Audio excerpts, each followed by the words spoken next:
coração do Senhor, deixa a terra um anjo de luz, atendendo com muito amor ao chamado do Mestre Jesus. Mamãezinha Mafalda partiu, mas deixou na saudade dos seus o sorriso de quem já cumpriu a etapa marcada por Deus. Sua estada foi linda e formosa, seu amor foi sincero e profundo,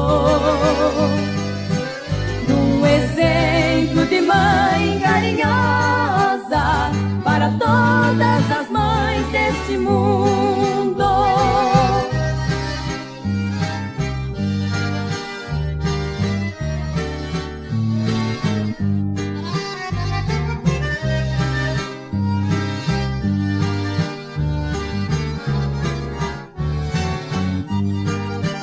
Quem não sente a saudade doída, sem culpar este mundo afinal, é o ciclo da linha da vida, no destino de todo mortal. Nós os filhos calados sofremos na saudade ao longo da linha, e um dia também seguiremos para junto de nossa mãezinha.